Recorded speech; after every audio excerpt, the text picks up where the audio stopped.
Assalamualaikum warahmatullahi wabarakatuh.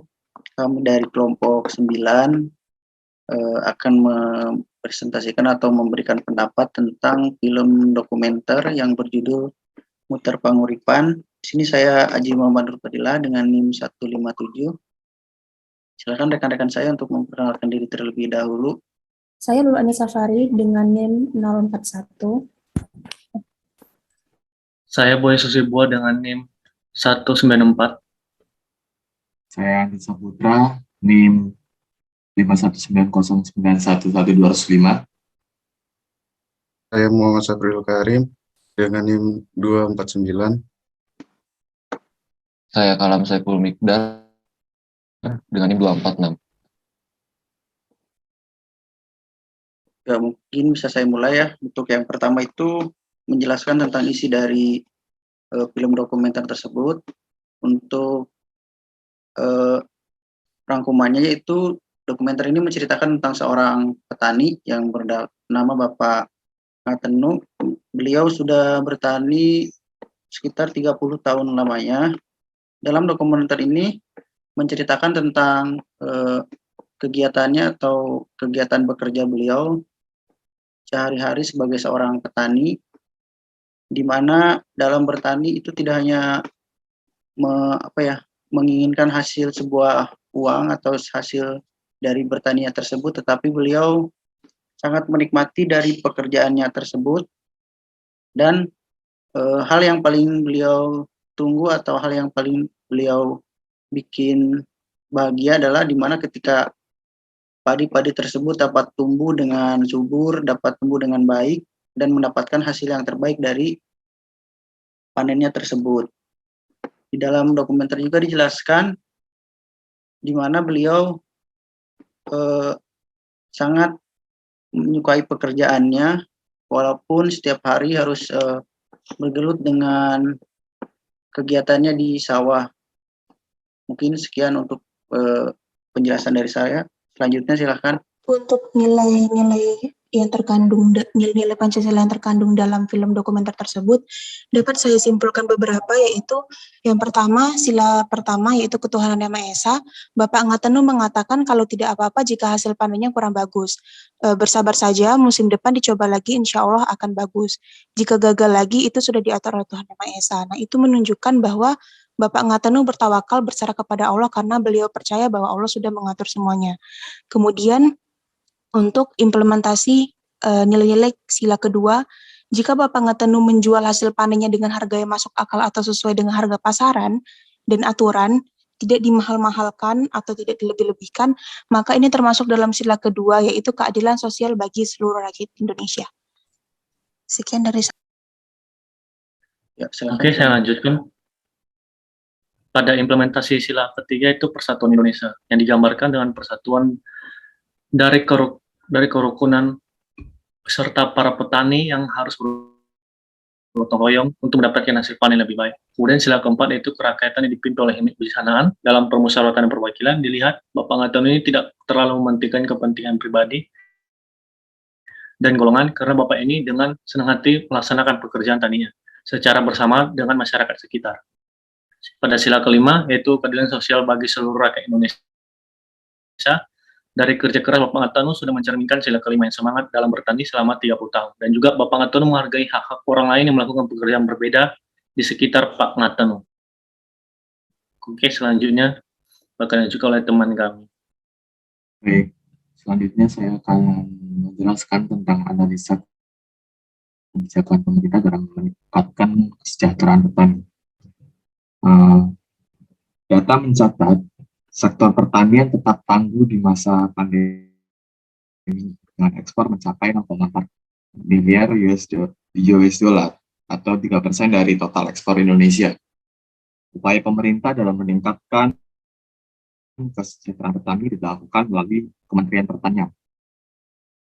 Kementerian Pertanian mengimplementasikan strategi dalam meningkatkan daya jual dan kesejahteraan petani melalui aspek hulu dan on-farm yang dilakukan akselerasi peningkatan produksi dan kualitas produk.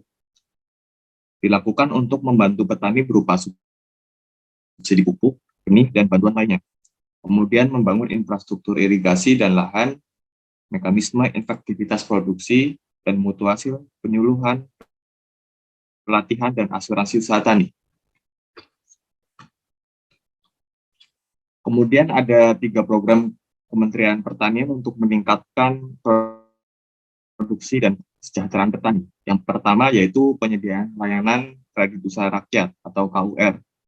Program KUR ini merupakan program strategis yang diperuntukkan untuk meningkatkan kinerja pertanian dari hulu ke hilir melalui akses yang lebih mudah.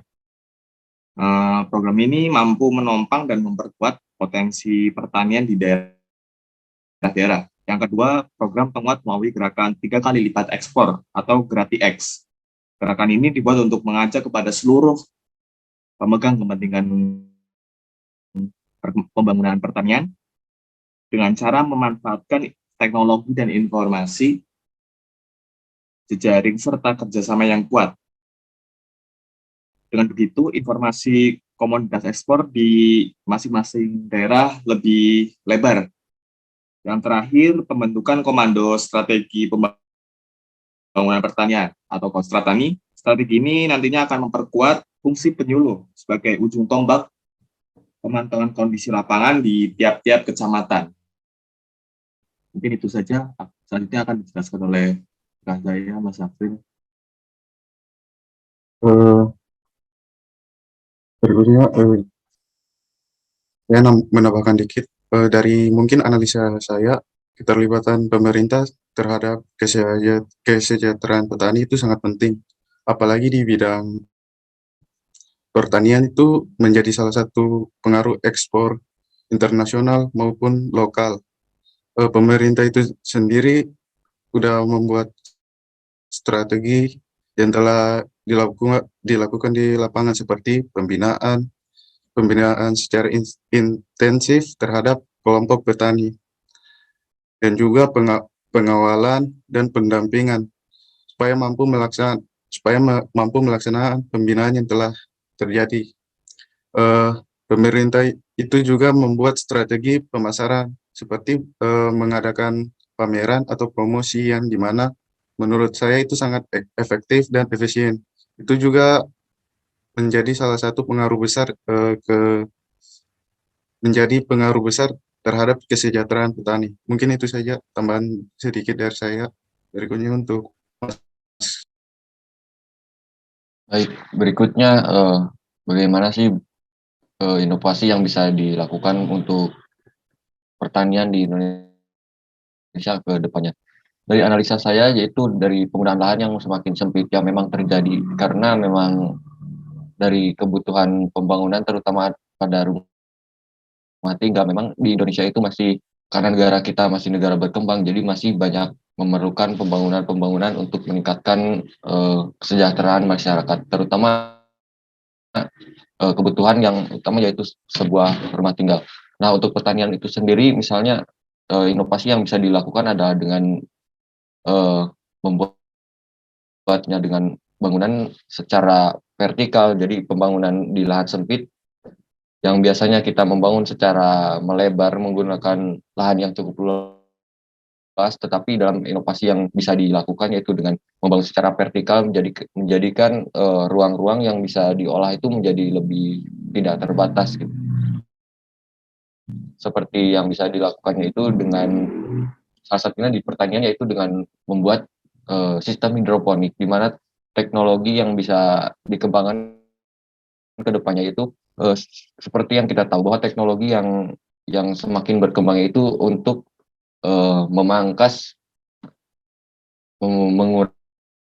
mengurangi peran dari manusia untuk ikut serta dalam bekerja, terutama pada pekerjaan-pekerjaan yang memang hanya memiliki kegiatan yang bisa diotomatisasi. Nah, oleh karena itu dari inovasi tersebut harapannya bisa meningkatkan tingkat produktivitas di pertanian, terutama pertanian-pertanian yang bisa ditumbuhi di Indonesia, terutama karena kita memang di negara tropis gitu, jadi sangat sangat memungkinkan untuk mengembangkan pertanian di Indonesia. Mungkin itu saja sih inovasi yang saya bisa sharing dan harapannya bisa menjadikan inovasi yang bisa dijalankan di masa-masa mendatang untuk petani masa muda yang sekarang. Sekian pendapat dari kelompok kami, kurang lebihnya mohon maaf. Assalamualaikum warahmatullahi wabarakatuh.